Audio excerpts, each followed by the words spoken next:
Hey guys, this is another quest request. This one is for you, Diego. It's the one of Proton in uniform electric field. We know the strength of the electric field, and we know how fast the proton is moving, but then in exchange, we want to find out four other things about this proton, i.e., the magnitude of its acceleration, how long does it take for it to achieve this acceleration, how far does it go during this time, and finally, what is its kinetic energy. Now, some things that we know about proton is its mass and its charge. And if they don't give it to you in the statement of the problem, you should look it up in any table or just Google them. You'll be able to find them. The mass of a proton, which is a positive charge, the mass of a proton is 1.6426 times 10 to the negative 27 a kilogram, and the charge of a proton, which again, did I mention it's positive? It's 1.62 times 10 to the negative 19 coulombs. K, of course, we already know. What we need to know is this you already know, how force is defined, or electrostatic force between two charges is defined. We know these are the charges and this is the distance between them. In here, we have the two charges that are partners in crime are, I'm going to call one of them, in this scenario, Q1 to be a big amount of charge. I call with capital Q. And then my Q2, I want it to be the charge of proton. So, and then for my proton, I want this little thing to be my proton. So this is my proton. This is the charge that is responsible for producing these field lines, right? The uniform field. And then the minute you put the proton in here, is like, oh, I can't deal with this. I'm already positively charged. And this means there is a positive charge here, because remember we said field lines come out of a positively or a positive charge and go into the negative. Maybe there is a negative charge here, or maybe there is a positive charge. That really doesn't matter. Fact of the matter is, these are the field lines, and the proton is like, I'm gonna get accelerated in this direction because I can't stand this. This town is not big enough for the two of us. All right, so it starts to accelerate. Later, someone who had nothing better to do actually measured how fast the proton was going. It turns out it was going 1.3 times 10 to the 6 meters per second, which is a very high velocity if you ask me. But in exchange, they're like, all right, if you're very clever, find out what is the acceleration. Okay, well, as I said, from the definition of electrostatic force, we can figure out a thing or two. Does this look familiar? KQ over D squared? Well, that's the electric field, right? So we can deduce by comparing this with the way we've written the force here and the definition of electric field. I can deduce that the force is actually electric field time charge. I think you guys already know that. Okay, so if that is the case, then I can easily figure out what the force is, because I know the amount of electric field and I also know the amount of electric charge. Perfect. I could just multiply them and get my force. Then knowing my force, what says of force and acceleration and mass? We know from kindergarten that's F equals ma. Boom. That's it. That's the strategy. So let's get to it. Okay. So hopefully you were able to do this calculation. Put in for the amount of the strength of the electric field as 670 newtons per coulomb, and then the charge of a proton, if you multiply them, you're gonna get 1.0854 times 10 to the negative 16 newton. And then knowing that this force is also F equals ma, right? F equals ma always holds. So using that, I know the mass of the proton, and then from that I can get the acceleration of the proton. And if you divide the force over the mass, you're going to get the acceleration. And that's part 1. Boom, done. Now, part 2, it is asking how long does it take for the proton to reach the speed? So what do we know here that can help us? We know that starts at rest, that's code for what? Starting at rest is code for no initial velocity, i.e. v naught or vi equals 0. I keep forgetting. I think with you guys, you know what?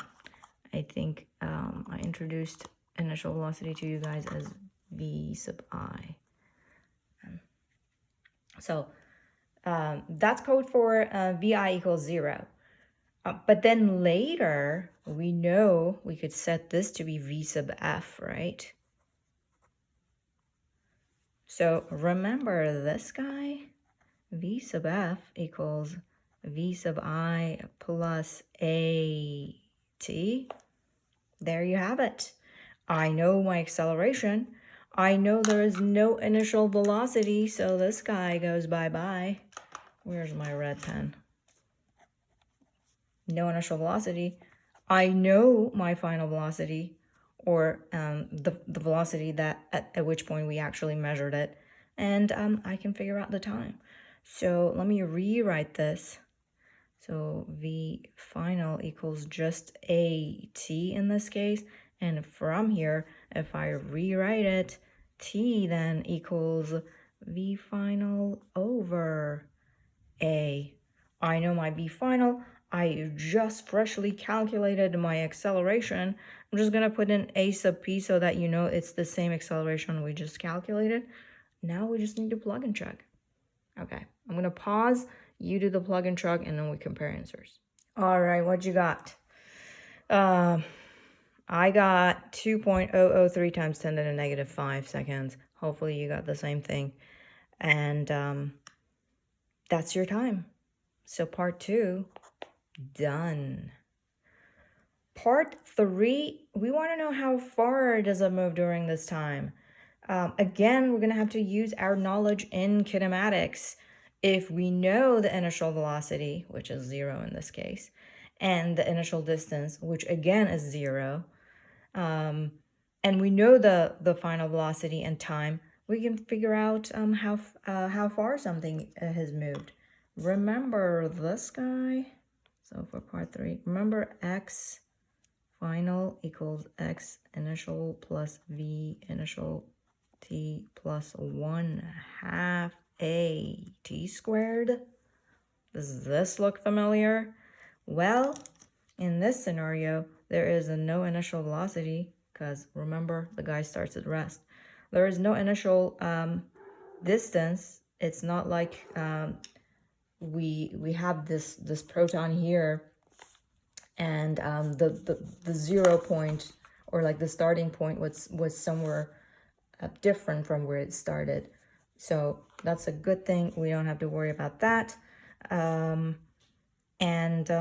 We have the acceleration, and we just calculated the time. Perfect. Again, we just need to plug and chug. I'm going to pause again, do your plug and chug, and come back with answers. All right, what'd you get? I got 13.0208. I only wrote 3 sig figs after the decimal points. And that's my answer in units of meters. And this is my final answer for how far the proton goes. That's pretty far, 13 meters. So let me put in a 3. Check. Last part, we need to know what the kinetic energy of this proton is. What is the, how do we define kinetic energy? Let me ask you this.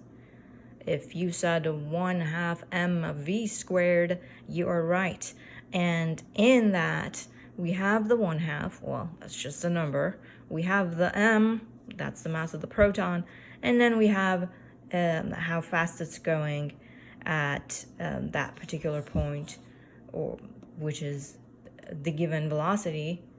Am I actually circulating something that is not in the frame? There you go.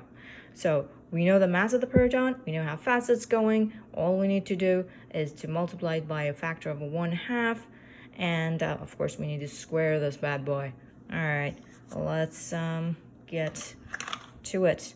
I'm running out of space here, so I'm gonna have to page. I'm gonna just write down the last piece. So part 4, kinetic energy equals 1/2 m proton v proton squared. Well, and that's the kinetic energy of the proton. P stands for proton. I'm sure you know that now. And that's going to be, what is the mass of the proton? 1.6726 times 10 to the negative 27.